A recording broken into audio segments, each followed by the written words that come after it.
nombre del Padre, del Hijo y del Espíritu Santo. Amén. Queridos hermanos, vamos a continuar nuestra explicación de la fe católica basándonos en el Catecismo Mayor del Papa San Pío X.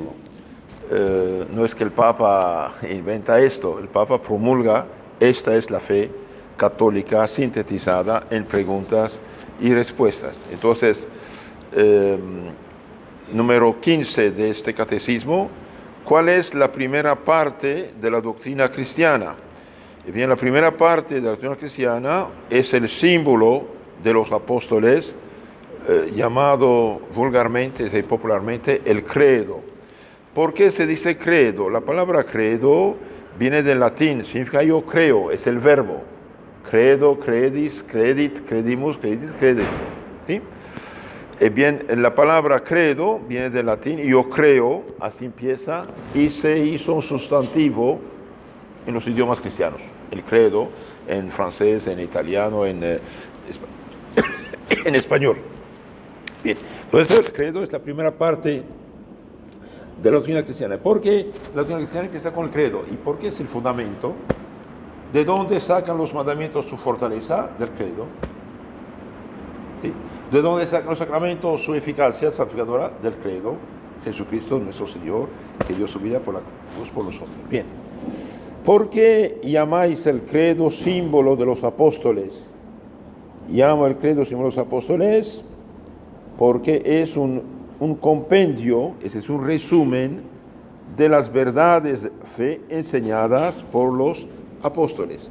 Es un resumen, un compendio. Compendio significa resumen de lo que los apóstoles de Cristo, esos los enviados de Cristo, enseñaron. La Biblia es como una montaña que contiene oro, pero también mucha tierra. ¿Ok? Si usted tuviera una máquina, un aparato que con un imán jala el oro, ya tiene todas las pepitas de oro y deja la tierra. ¿Sí? Entonces, la Biblia sí, palabra de Dios, hay partes sumamente importantes, otras menos importantes. ¿En qué sentido menos importantes? ¿Qué me importa la tontera de tal o tal rey que hizo no sé qué? Pero cuando dice que el verbo se hizo hombre, el Hijo de Dios, si esto es importante, o que Dios creó todas las cosas, sí importa, o que Dios dio poder para los pecados, sí importa, ¿sí? Entonces el credo toma todas las pepitas de oro sintetizadas. ¿Cuál es la diferencia entre el católico y el protestante? El protestante va a buscar en la Biblia las pepitas de oro. Entonces, mover montón de tierra para una pepita. Y si acaso entiende, el católico tiene el plato cocido. Un niño católico bien sabe que Dios es creador del cielo, de la tierra, de los ángeles, de los hombres, de todas las cosas, que Dios es Padre del Espíritu Santo, que el hombre cayó en pecado, que Dios prometió un Salvador, que es Jesucristo. Jesucristo dio su vida en la cruz para salvarnos. Esta salvación la comunicó a los apóstoles en la iglesia, y la iglesia lo comunica mediante el sacerdocio y los sacramentos. Y sabe que al final hay muerte, juicio, cielo, infierno, purgatorio, vida eterna, juicio final. ¿Sabe todo? Está sintetizado. Lo que hoy los católicos no saben es que dice, yo leo Biblia. Sí, está bien, pero cuidado. La Biblia en primer lugar es libro de los sacerdotes. El Evangelio fue escrito para ayudar a los ayudantes de los apóstoles a predicar, pero todo no está escrito. Entonces nosotros no vamos a buscar en la Biblia qué vamos a creer, es una selva. La iglesia, esto es la fe cristiana. De hecho, nuestro Señor, ¿qué dijo? Todo poder me fue dado en el cielo y en la tierra. Vayan en todo el mundo, prediquen el evangelio a todas las naciones, pueblos, enseñándoles, bautícenlos y enseñándoles todo cuanto os he dicho. Enseñándoles. No digo ponga un libro en su mano que cada quien lea, interpreta, después funda una secta y se pelean a muerte y nadie está de acuerdo con nadie. Y quien no se escucha, me escucha, quien no se rechaza, me rechaza. Entonces es importante.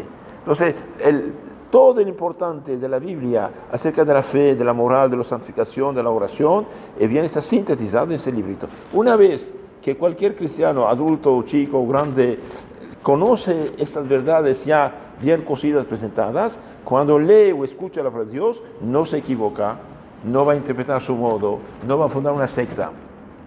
¿Cuál es el problema de las sectas protestantes? ¿Por qué tiene tanta división?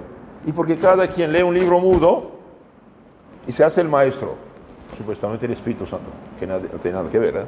El Espíritu Santo no tiene nada que ver con esto, que quede claro. Porque si fuera el Espíritu Santo, no habría tanta división, confusión y separación de sectas. Entonces no es el Espíritu Santo. Hay Espíritu, sí, pero es lo otro. Lo llamamos el credo, símbolo de los apóstoles, porque es un compendio, un resumen de las verdades fundamentales de la fe enseñadas por los apóstoles y sus lugartenientes, los primeros obispos y sacerdotes. ¿Cuántos son los artículos del credo? Bien, son 12. Mire, en 12 puntitos, lo más importante de la Sagrada Escritura está sintetizado. Algo maravilloso.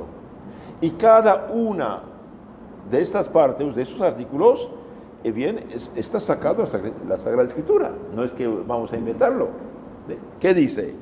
Bien, empieza, primer artículo. Creo en Dios, Padre Todopoderoso, Creador del cielo, de la tierra. ¿Y qué dice el Génesis capítulo 1, versículo 1?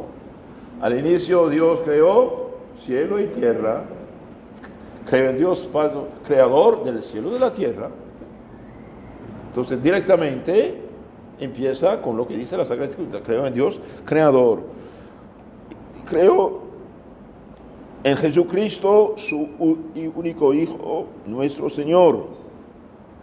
Mire, del Génesis brincamos al Nuevo Testamento.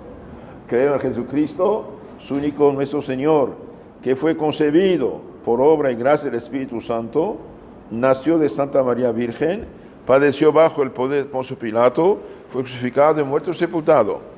Descendió a los infiernos. El infierno aquí no es infierno de Satanás, es lugar de abajo donde estaban las almas de los difuntos santos del Antiguo Testamento. Abraham y Jacob, los justos, ¿sí? Y Cristo va a visitarlos y al subir al cielo se lleva al cielo con cielo, ¿sí? Entonces, infiernos, no digo infierno, ¿sí?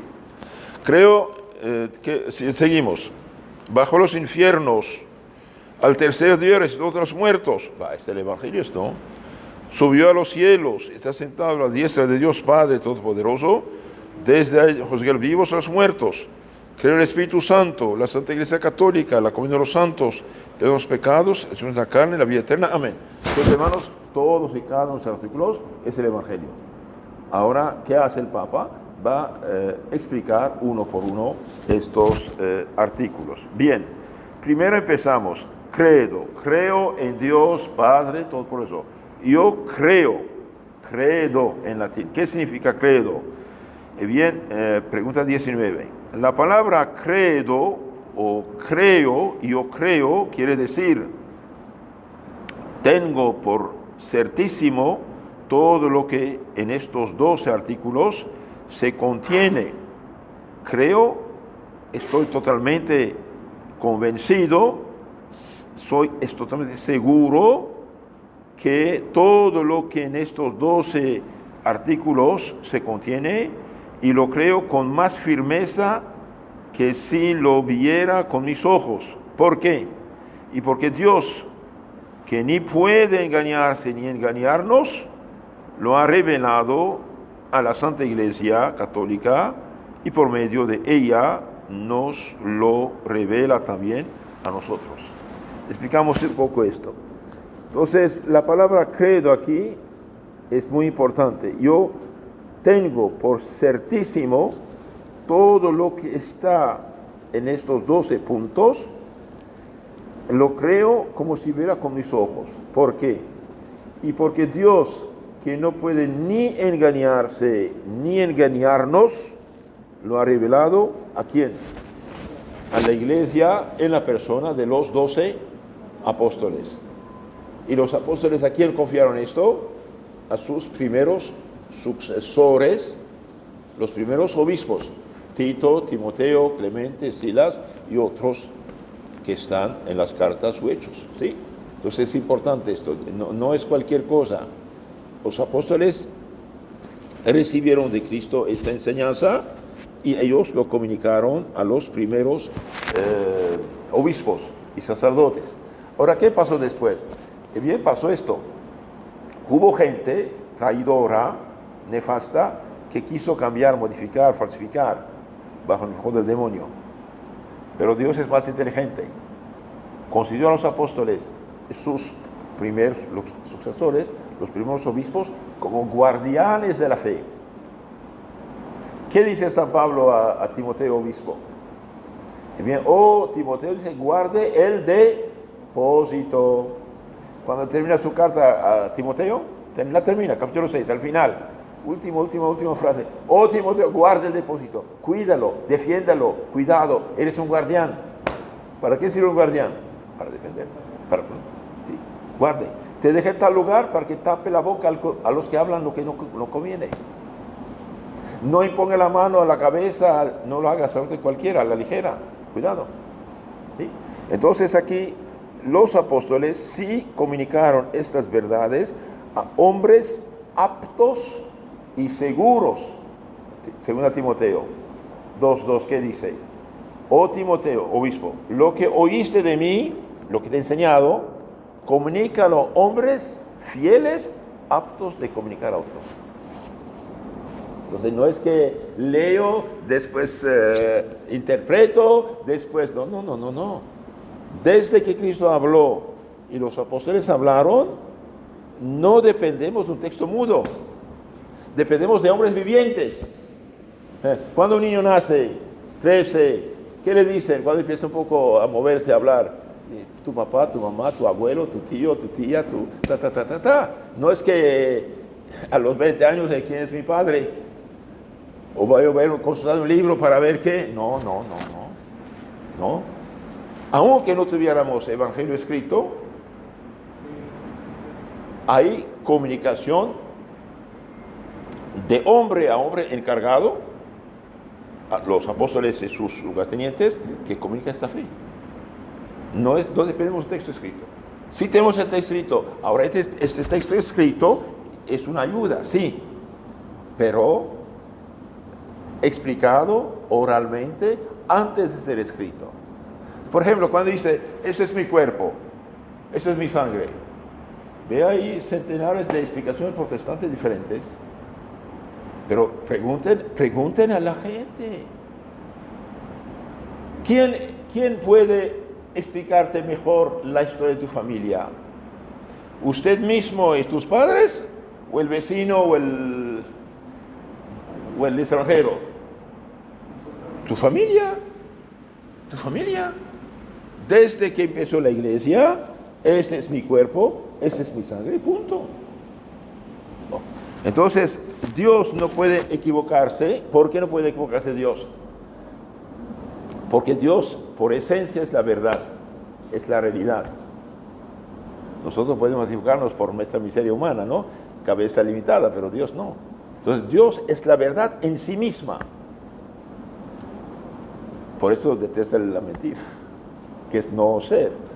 Dios es la verdad misma. Entonces enseñó esto a los apóstoles y los apóstoles a los sucesores. Ahora supongamos en la iglesia infiltración, traición, debilidad humana, gente que pierde la fe, ok.